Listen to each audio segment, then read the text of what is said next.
আসসালামু আলাইকুম সবাইকে। বাধ্য বিয়ে গল্পের 33 নাম্বার পার্ট। তো বেশি কথা না বলে চলুন গল্প শুরু করা যাক। রুহি বিছানার এক কোণে বসেছিল, ফোন হাতে। পর্দায় বারবার একই নাম ভেসে উঠছে, রায়হান। অনবরত কল করছে, কিন্তু অবাস থেকে কোনো সাড়া নেই। আজ 8 দিন হতে চলল, তবুও রায়হানের সাথে যোগাযোগ নেই। বুকের ভেতর ভয় আর অভিমানের ঝড় বইছে। দিনভর অনেক কিছু ঘটেছে, ভেতরে ভেতরে ভেঙে পড়লেও একটা জায়গায় এসে রুহির মন যেন শান্তি পাচ্ছে। বিয়েটা ভেঙে গেছে, সেই বন্ধনটা হলে আজ হয়তো সবকিছু আরো জটিল হয়ে যেত। হঠাৎ দরজায় ঠকঠক আওয়াজ হলো, চমকে উঠলো রুহি। ধীর পায়ে উঠে দরজা খুলতেই সামনে সাইমন দাঁড়িয়ে আছে দেখে হতবাক হয়ে গেল। তারপর বলল, দা ভাই, তুমি তুমি এখানে? বিস্মিত গলায় বলে উঠল রুহি। গভীর স্বরে একটি শব্দ উচ্চারণ করলো সাইমন। রুহি সরে গিয়ে পথ করে দিল, তারপর বলল, ভিতরে আসো দা ভাই। সাইমন ভেতরে ঢুকে এসে সরাসরি বিছানার উপর বসে পড়লো। চোখের ইশারায় রুহিকে পাশে বসতে বলল। অকারণ এক অজানা ভয় জেগে উঠলো রুহির ভেতরে। হঠাৎ কেন দা ভাই তার রুমে এসেছে? কি বলবে ওকে? তবুও ধীরে ধীরে এগিয়ে সাইমনের পাশে বসলো রুহি। সাইমন হাত বাড়িয়ে রুহির মাথায় আলতো করে হাত বুলিয়ে দিল। গম্ভীর অথচ কোমল কণ্ঠে বলল, সরি। রুহি থমকে তাকালো, তারপর বলল, সরি? তুমি বলছো কেন সরি দা ভাই? সংক্ষিপ্ত উত্তর এলো, আজকের জন্য। রুহি মাথা নাড়ালো, তারপর বলল, বাদ দাও এসব। তুমি যা করেছো একদম ঠিক করেছো। আমি খুশি হয়েছি। এই বিয়েটা ভেঙে গেছে, ভালোই হয়েছে। গলার কাপড় নিয়ে একটু থেমে আবারও বলল রুহি, দা ভাই একটা কথা বলবো। সাইমন গভীর চোখ স্থির হলো ওর উপর, তারপর বলল, কি কথা? হঠাৎ মাথা নিচু করে রুহি বলল, আমি একজনকে ভালোবাসি। সাইমনের ভ্রু কুঁচকে গেল। গম্ভীর কণ্ঠে প্রশ্ন করলো, তাহলে এই বিয়ের মানে কি ছিল? বিয়েতে হ্যাঁ বলেছিলি কেন? রুহির চোখ ভিজে উঠলো, টপ টপ করে গাল বেয়ে পানি গড়িয়ে পড়তে লাগলো। তারপর বলল, আমি রাজি ছিলাম না দা ভাই, কিন্তু বড় আব্বুর সামনে কিছু বলতে পারিনি। সাইমন আবারও প্রশ্ন চলল, এবার কঠিন সূত্রে। তারপর বলল, ছেলেটাকে? রুহি চুপ করে মাথা নিচু করে রইল, কোনো শব্দ বের হলো না। সাইমনের কণ্ঠ আবারও গভীর করলো, তারপর বলল, ছেলেটাকে জিজ্ঞেস করেছি আমি, নামটা বল। কাঁপতে কাঁপতে অবশেষে উত্তর দিল রুহি, বলল, রায়হান ভাই। এক মুহূর্ত নীরবতা, তারপর সামনে ঠান্ডা অথচ দৃঢ় কণ্ঠে শোনা গেল, যখন তোরা একে অপরকে ভালোবাসিস তখন সবার সামনে তোদেরকে সেটা প্রকাশ করতেই হবে। রুহি হাউমাউ করে কেঁদে উঠলো, তারপর বলল, রায়হান ভাই আমার সাথে কথা বলছে না অনেকদিন। আমি বলতে চেয়েছিলাম কিন্তু পারিনি। সাইমন এবার বোনকে শক্ত করে জড়িয়ে নিল, হাত দিয়ে কাঁধ আগলে নিয়ে ফিসফিস করে বলল, ডোন্ট ক্রাই, আমি আছি তো। রুহি বুক ভরে হাহাকার তুললো, মাথা নামিয়ে সাইমনের বুকে লেগে রইল, তারপর বলল, দা ভাই, আমি রায়হানকে ছাড়া আর কাউকে বিয়ে করতে পারবো না। সাইমন এবার শান্ত অথচ দৃঢ় কণ্ঠে বলল, বিয়ের জন্য তৈরি হও, আমি সব দেখছি, কাল তোদের বিয়ে। রুহি বিস্মিত চোখে তাকালো, তারপর বলল, কিন্তু রায়হান ভাই তো ফোনই ধরছে না। সাইমন মাথায় হাত বুলিয়ে দিল, চোখে ভরসা ঝরে পড়ছে। তারপর বলল, আমি বলেছি তো, আমার উপর ছেড়ে দে, কাল তোদের বিয়ে হবে। এই কথাগুলো বলে সাইমন ধীরে ধীরে উঠে দাঁড়ালো, দরজার দিকে হাঁটতে লাগলো। বেরিয়ে যাওয়ার সময় থেমে রুহির দিকে শেষবার তাকালো, তারপর নিঃশব্দ রুম ছেড়ে চলে গেল। রুহি একা হয়ে গেল, বিছানায় ধপ করে বসে পড়লো। তারপর নিজের শরীরটা ছেড়ে দিয়ে কান্নায় ভেঙে পড়লো। দুই হাত জোর বুকে কষ্ট করে বুকের ভেতর জমে থাকা কষ্ট বেরিয়ে আসছে স্রোতের মতো। ও বুঝতে পারছে না কেন চোখে এত জল জমছে। প্রিয় মানুষটাকে অবশেষে পাবে সেই আশার জন্য, নাকি দীর্ঘদিনের অভিমান আর যন্ত্রণার জন্য? শুধু জানে আজ কান্না থামছেই না। নিজের ঘরে ফিরে এসে সাইমন ফোনটা হাতে তুলে নিল, গম্ভীর চোখে কিছুক্ষণ স্ক্রিনের দিকে তাকিয়ে রইল। তারপর রায়হানের নাম্বার ডায়াল করলো। অন্যদিকে রায়হান তখন বেলকনিতে দাঁড়িয়ে আছে। আকাশ অন্ধকার, চারপাশ নিস্তব্ধ, কিন্তু বুকের ভেতর ঝড় বইছে। আঙ্গুলের ধারা জ্বলন্ত সিগারেট থেকে নিকোটিনের ধোঁয়া ধীরে ধীরে ভেসে যাচ্ছে বাতাসে। রুহির বিয়ের কথা শোনার পর থেকেই সিগারেট তার সঙ্গী হয়ে গেছে। এর সাথে যোগ হয়েছে মদের নেশা, প্রতিদিনের অভ্যাসে পরিণত হয়েছে। রুহিকে ভালোবেসেছে প্রাণের চেয়েও বেশি, কিন্তু সেই ভালোবাসা প্রকাশ করার সাহস দেখাতে পারেনি কখনো। বড় মামা, যিনি বাবার মতো স্নেহ দিয়ে ওকে বড় করেছে, যার চোখে নিজের জন্য অগাধ সম্মান, সেই মানুষটার সম্মান নষ্ট হোক এটা কোনোভাবেই চায়নি রায়হান। তাই রুহির থেকে নিজেকেও সরিয়ে নিয়েছে। প্রতিদিন নিজেকে কাপুরুষ মনে হয়, কারণ সে নিজের ভালোবাসাকে অন্য কারো হতে দেখার যন্ত্রণা সহ্য করে যাচ্ছে। সে আসলেই কাপুরুষ। রুহিকে আগেই ব্লক করে রেখেছিল যাতে তার খোঁজ না পায়, কিন্তু আজ হঠাৎ ফোন অন করতেই অসংখ্য মিসড কল, মেসেজের নোটিফিকেশন এসে ভেসে উঠলো স্ক্রিনে। প্রতিটি মেসেজের রুহির আর্তনাদ, প্রতিটি কলে বুক ভেঙে যাওয়ার ব্যথা। ছবিগুলো দেখে বুকের ভেতর যেন আগুন জ্বলে উঠল। অন্য ছেলের পাশে তার প্রিয় রুহি বসে আছে। রায়হানের হাত কাঁপতে লাগলো, চোখ ভিজে উঠল। সে যেন আর সহ্য করতে পারছে না, তাই আরো একটা টান দিল সিগারেটে। ধোঁয়া উড়িয়ে আকাশের দিকে তাকালো। এমন সময় হঠাৎ তার ফোন বেজে উঠলো। চমকে উঠল রায়হান। স্ক্রিনে ভেসে উঠলো দা ভাই। কপালে ভাঁজ পড়লো। সাইমন সচরাচর কাউকে ফোন করে না, বিশেষ করে তাকে তো কোনো কারণ ছাড়া। হঠাৎ আজ কেন? বুকের ভেতর ধকধক শুরু হলো, মাথায় অদ্ভুত চিন্তা ঘুরতে লাগলো। তারপর বলল, কিছু কি হয়েছে? ও বাড়িতে কোনো বিপদ ঘটেছে? ভাইয়াকে এখন ও বাড়িতে এসেছে? দ্রুত ফোনটা রিসিভ করলো, তারপর বলল, আসসালামু আলাইকুম দা ভাই, কেমন আছো? ওপাশ থেকে ঠান্ডা অথচ কড়া গলায় ভেসে উঠলো, ওয়ালাইকুম আসসালাম, তুই কোথায় এখন? রায়হান কেঁপে উঠলো প্রশ্ন শুনে, তারপর বলল, কেন ভাইয়া, কিছু হয়েছে? সাইমনের কণ্ঠস্বর এবার আরো দৃঢ় হলো, তারপর বলল, তুই যেখানে আছিস কাল সকালে তোকে এ বাড়িতে দেখতে চাই। আমি ঘুম থেকে ওঠার পর যদি তোকে না দেখি, তাহলে যেখানে আছিস সেখান থেকে তুলে আনবো। কথাগুলো বজ্রপাতের মতো কানে বাজলো। রায়হানের বুক কেঁপে উঠলো, গলা শুকিয়ে এলো। তারপর বলল, দা ভাই, ভাই এত রেগে আছো কেন, কি হয়েছে? সাইমন কোনো ব্যাখ্যা দিল না, বরং আবারও হুঁশিয়ারি দিল। তারপর বলল, তোকে যা বলেছি তাই করবি, এর বেশি একটাও শব্দও শুনবো না।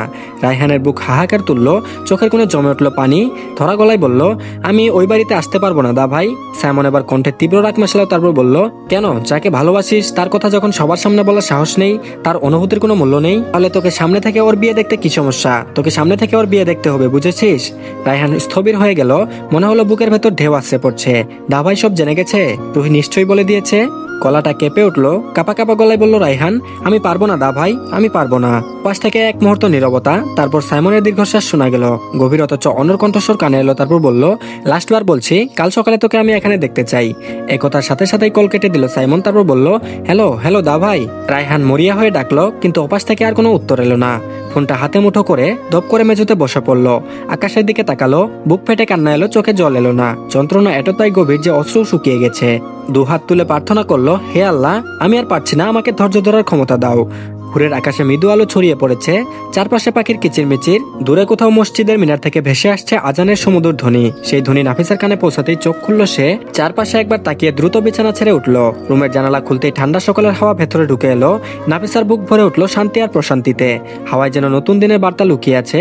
তাড়াহুড়ো করে ওয়াশরুমে গিয়ে উজু সেরে এলো, তারপর নামাজে দাঁড়ালো, প্রতিটি রাকাতে মন ভরে দোয়া করলো, সিজদায় কেঁদে ফেললো। নিজের মনের সব চাওয়া পাওয়া, সব ভয় অভিমান, সব স্বপ্ন আল্লাহর কাছে সঁপে দিল। মোনাজাত শেষে ধীরে ধীরে হাত মুখে বুলিয়ে নিল। তার কাছে এই মুহূর্তটা একেবারে বিশেষ, যেন মনের ডায়েরি আল্লাহর কাছে খোলা হলো। ভরসা আছে তিনি শুনবেন এবং একদিন তার ফিডব্যাকের সব দিয়ে দেবেন। নামাজ শেষ করে কিছুক্ষণ তসবি পড়লো, কোরআনের আয়াত পাঠ করলো, মনটা ধীরে ধীরে শান্ত হয়ে এলো। তারপর পড়ার টেবিলের কাছে গিয়ে চেয়ার টেনে বসলো, আলমারির উপর রাখা নিজের ডায়েরিটা বের করে নিল। ডায়েরির পাতায় কলম ছোঁয়া মাত্রই যেন মনের সব কথা উতলে উঠলো। নাফিসা লেখা শুরু করলো নিজের ভেতরে দুটানা ভালোবাসা, ভয় আর কৃতজ্ঞতা নিয়ে। সে লিখতে শুরু করলো, প্রিয়, নাম তো বলি না, কারণ জানোই তো, তোমার নাম একা ডাকলেই বুকের মধ্যে এক অদ্ভুত আলোড়ন ওঠে। নামহীনই ভালো। চিঠি শব্দটা খুব অদ্ভুত না? কাগজে লেখা কিছু অক্ষর, অথচ কখনো কখনো একটা গোটা জীবন আটকে থাকে তার ভিতর। আমার জীবনেও একটা চিঠি এসেছিল, জানো, আমার 14 বছর বয়সে একটা চিঠি এসেছিল। কোনো ডাকপিয়ন দিয়ে নয়, আসলে সেটা ছিল এক অদৃশ্য ডাকপিয়ন, যাকে পাঠিয়েছিল আসমানের একাকিত্ব। হ্যাঁ, 14 চিঠি। তুমি এসেছিলে আমার জীবনে এক চিঠির মতো, ধীরে ধীরে খুলে পড়ার মতো, শব্দে শব্দে রহস্যময়, লাইন লাইন জুড়ে কাঁপন জাগানো। আমি বুঝিনি তখন এই আগমনের মধ্যে লুকিয়ে আছে আমার পৃথিবী বদলে দেওয়ার বার্তা। তুমি ছিলে এক টুকরো সূর্যালোক, আমার মেঘঢাকা জীবনের কোনো এক কোনায় আলোর মতো নেমে এসেছিলে। তোমায় দেখে প্রথম যে অনুভবটা হয়েছিল, সেটা কোনো প্রেমিক কবি লিখে বোঝাতে পারবে না। তুমি তখন ছিলে শুধু চিঠি, আদ্যপান্ত পরিচিত, অথচ অন্তরের কোথাও যেন চেনা চেনা। আজ যখন মনে করি 14 বছর বয়সের আমি কোনো প্রাপ্তির অপেক্ষায় ছিলাম না, তবুও তুমি এলে, কোনো কারণ ছাড়াই, কোনো প্রতিশ্রুতি ছাড়াই, তবুও আমার জীবনের সবচেয়ে গুরুত্বপূর্ণ কারণ হয়ে উঠলে।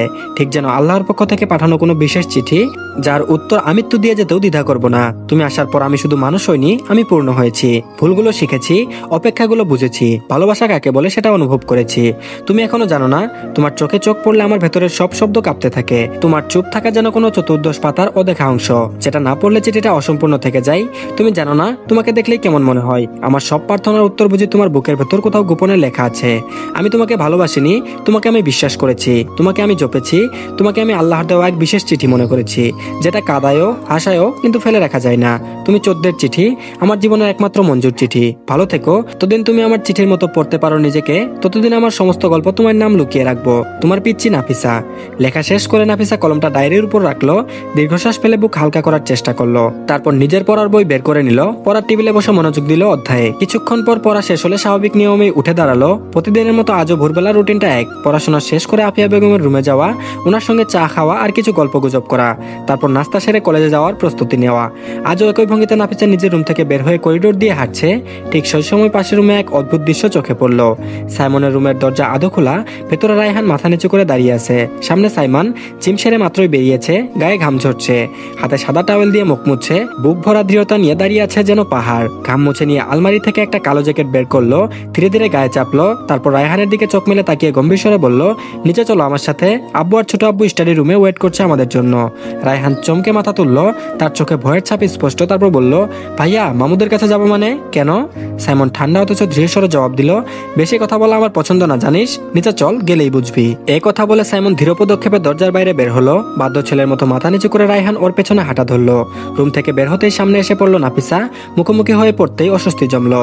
নাফিসার চোখ অনিচ্ছা সত্ত্বেও সাইমনের দিকে গেল, সঙ্গে গত রাতের অভিমান আবারও বুক ভরলো। ঠোঁট চেপে কিছু না বলে উল্টো দিকে হাঁটতে লাগলো। তারপর বলল, এই পিচ্চি দাঁড়াও। সাইমনের গম্ভীর গলা শুনে থেমে গেল নাফিসার কদম। সাইমন রায়হানের দিকে তাকিয়ে বলল, তুই আগে নিচে যা, আমি আসছি। রায়হান মাথা নেড়ে নিচে নামতে শুরু করলো। যাওয়ার সময় হালকা মুচকি হাসি দিল নাফিসার দিকে। জবাবে নাফিসাও এক ফোঁটা মিষ্টি হাসি দিয়ে ফিরিয়ে দিল।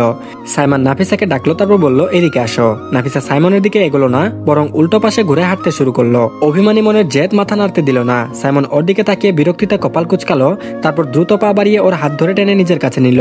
নাফিসার শরীর একেবারে ধাক্কা দিয়ে মিশে গেল ওর বুকের সাথে।